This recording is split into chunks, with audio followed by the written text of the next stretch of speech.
તો કેમ છો વિદ્યાર્થી મિત્રો? ફરીથી તમારું એક વખત સ્વાગત છે રુદ્રા એજ્યુકેશન ની અંદર. છેલ્લા લેક્ચરમાં આપણે જોયું કે ચેપ્ટર નંબર 6 ત્રિકોણ, જેમાં આપણે થેલ્સનો પ્રમેય જોયો હતો. બરાબર? થેલ્સના પ્રમેયની અંદર આપણે શું કીધું હતું? તો કે ત્રિકોણની કોઈ એક બાજુને સમાંતર કોઈ એક રેખા હોય દોરેલી, તો તે બાકીની બે બાજુઓના જે વિભાજન કરે છે એ વિભાજન કરેલા રેખાખંડો કેવા હોય? સમપ્રમાણમાં હોય. એવું આપણે થેલ્સના પ્રમેયની અંદર શીખેલા હતા. હવે પ્રમેય તો આઈએમપી હતો, પણ એ પ્રમેયના આધારિત દાખલા પણ આવી શકે છે બોર્ડની પરીક્ષાની અંદર. કેવી રીતે? તો એ આપણે અહીંયા જોઈએ.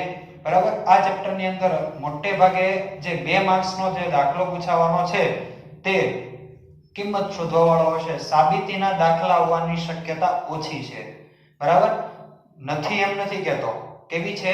એકદમ નહીવત. અને આવશે તો પણ તેના અથવામાં આપણને પ્રમેય આપેલો હશે.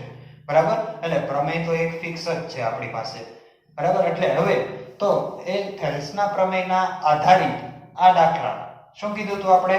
કે કોઈ પણ ત્રિકોણ હોય એની એક બાજુને સમાંતર જો કોઈ રેખા આપેલી હોય તો તેનાથી કપાતા જે રેખાખંડો છે એ કેવા હોય? સમપ્રમાણમાં હોય. તો સ્વાધ્યાય 6.2 પ્રશ્ન નંબર 1 ની અંદર આપણને એવું કીધું કે બે ત્રિકોણ આપેલા છે.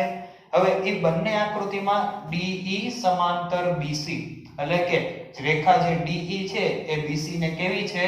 સમાંતર છે બંને આકૃતિમાં. બરાબર?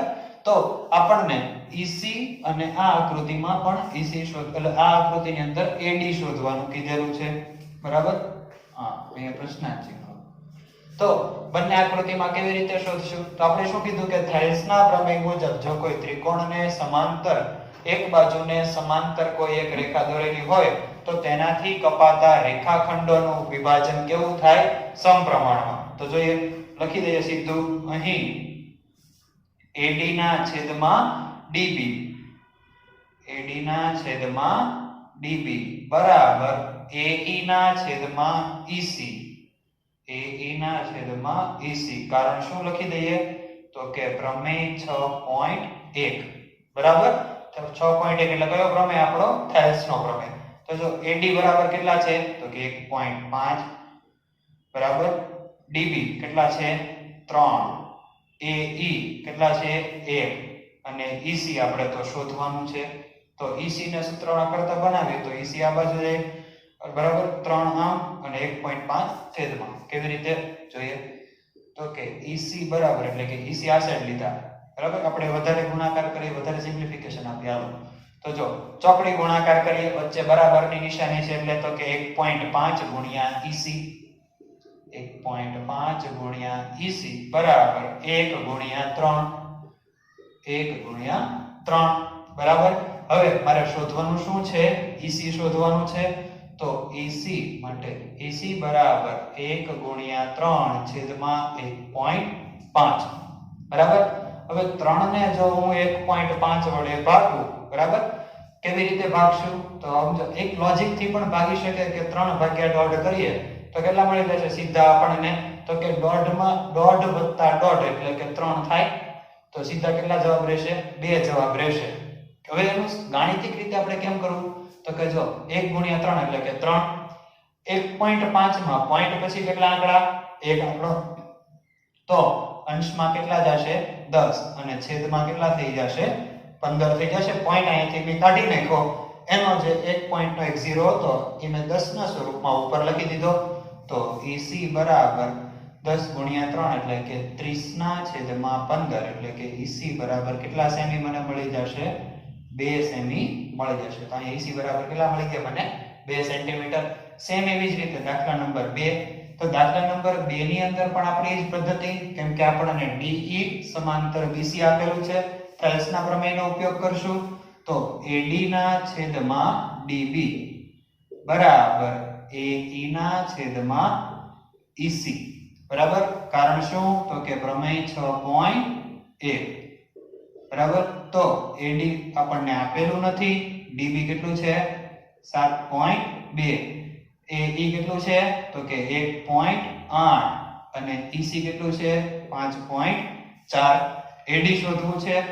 તો AD ગુણ્યા 5.4 બરાબર 1.8 ગુણ્યા 7.2 બરાબર. તો AD શોધવું છે તો AD ને એકલા કરી દઈએ.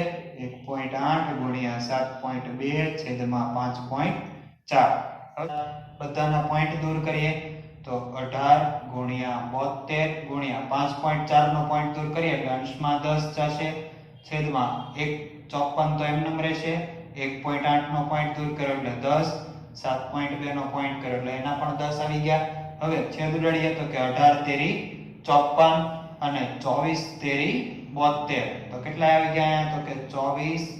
અહીંયા 10 10 પણ કેન્સલ થઈ જશે તો 24 ના છેદમાં 10 એટલે કેટલા મળી જશે મને 2.4 સેન્ટીમીટર.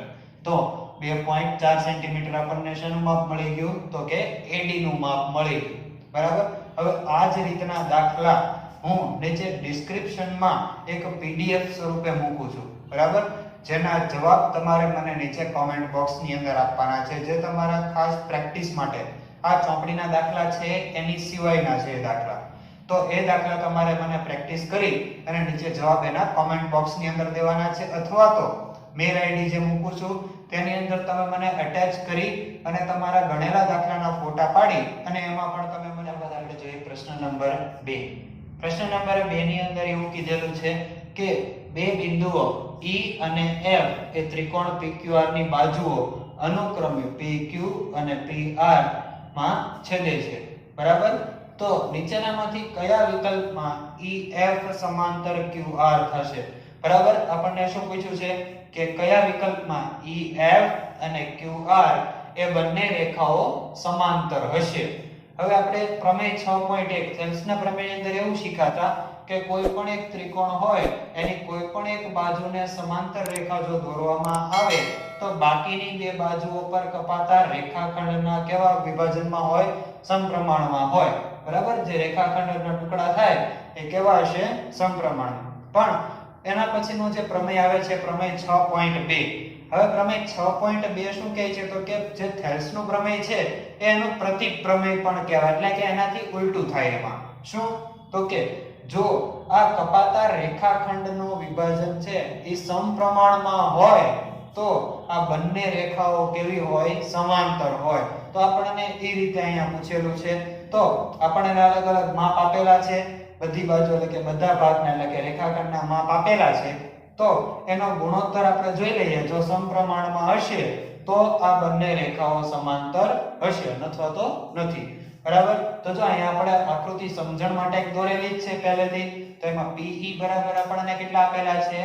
3.9, EQ બરાબર 3, PF બરાબર 3.6 અને FR બરાબર 2.4 આપેલા છે. તો પહેલા તો હવે આપણે બધાના ગુણોત્તર શોધી લઈએ. તો લખીએ અહીં PE ના છેદમાં EQ, PE ના છેદમાં EQ બરાબર 3.9 ના છેદમાં 3, 3.9 ના છેદમાં 3 એટલે કે આપણને ખબર છે 13 તેરી 39 એટલે કે 1.3 ગુણ્યા 3 છેદમાં 3, 3 3 કેન્સલ તો 1.3 ના છેદમાં 1 કાઈ ન હોય તો 1 તો છે. એવી જ રીતે PF ના છેદમાં FR, PF ના છેદમાં FR થઈ જશે. તો PF કેટલા આપેલા છે?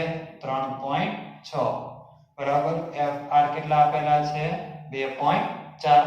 તો 3.6 એટલે કે આપણને ખબર છે 12 તેરી 36 એટલે 1.2 ગુણ્યા 3 લખી શકો.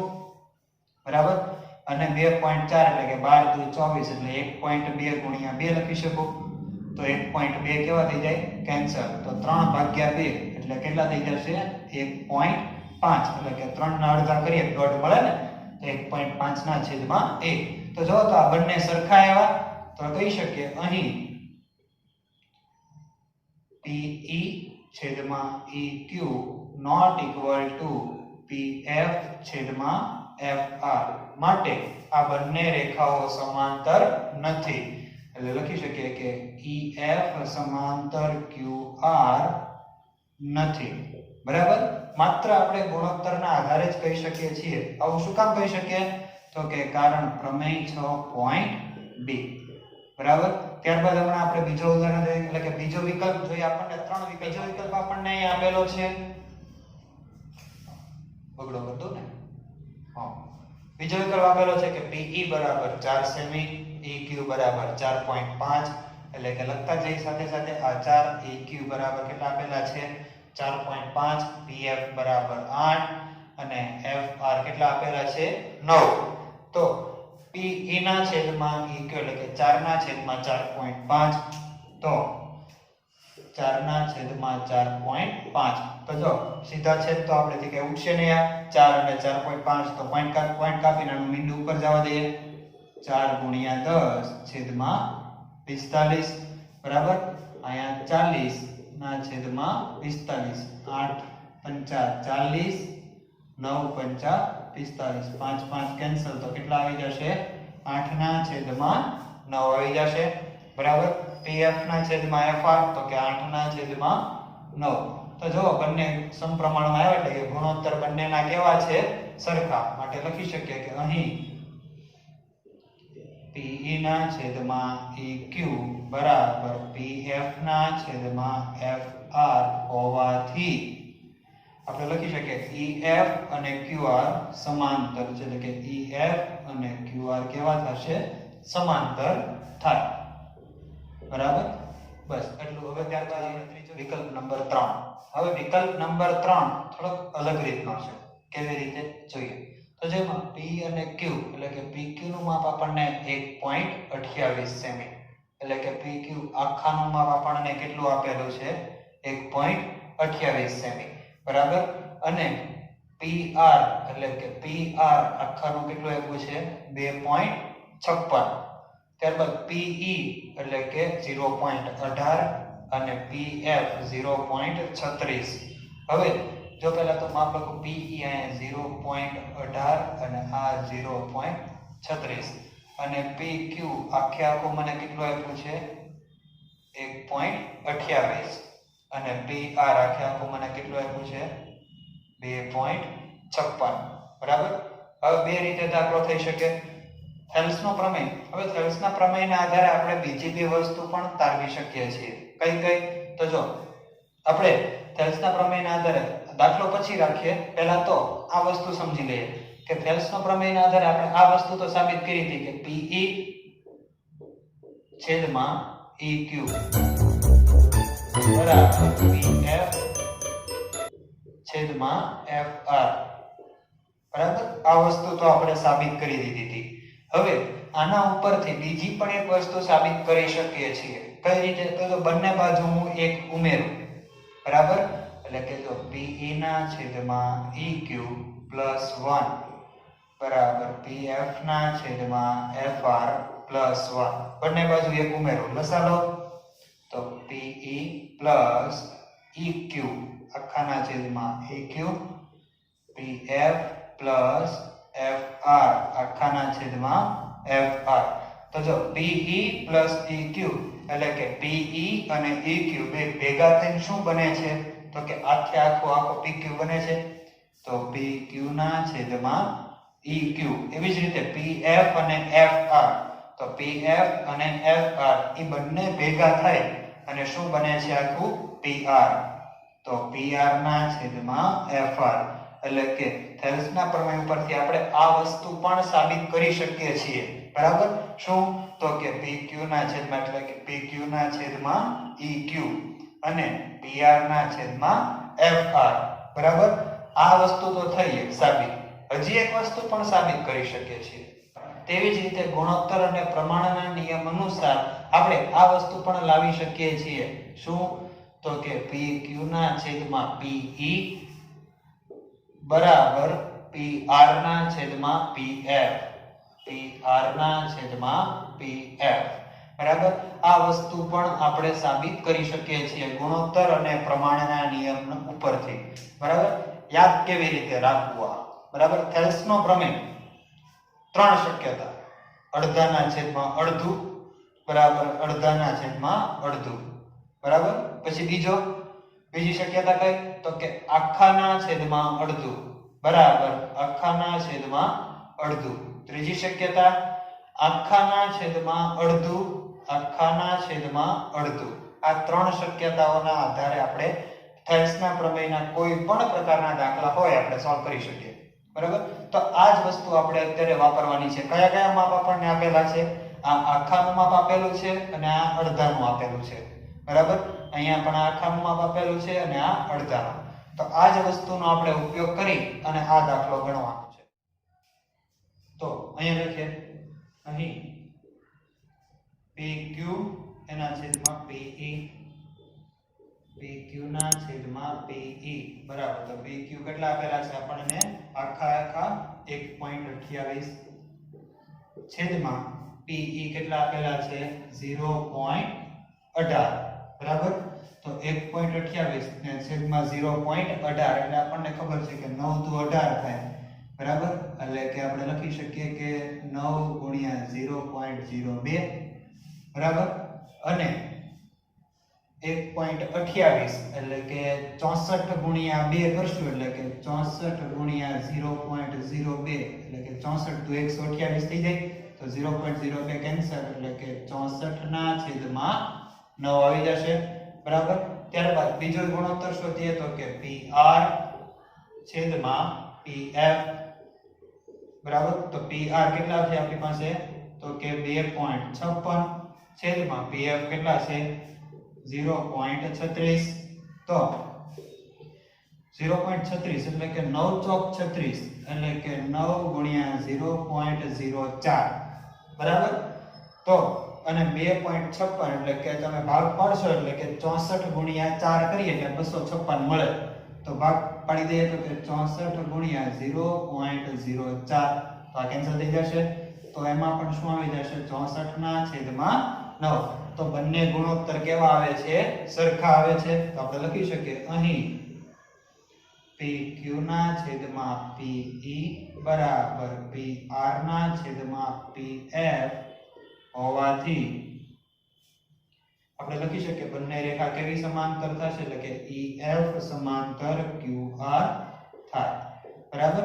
તો આ સ્વાધ્યાયની અંદર આપણે ગણવા માટે માત્ર આ બે જ પ્રશ્નો છે. બરાબર. બાકીના જે પ્રશ્નો છે તે સાબિતીના છે, જે આપણે પરીક્ષા માટે બહુ જરૂરી નથી. બરાબર. તોય છતાં જો તમને કદાચ એમાંથી કાંઈ ન આવડતું હોય તો નીચે તમે મને કોમેન્ટ બોક્સની અંદર પ્રશ્ન નંબર કહી અને મને પૂછી શકો છો. હું તમને પર્સનલી વિડીયો બનાવી અને મોકલીશ તમને. બરાબર.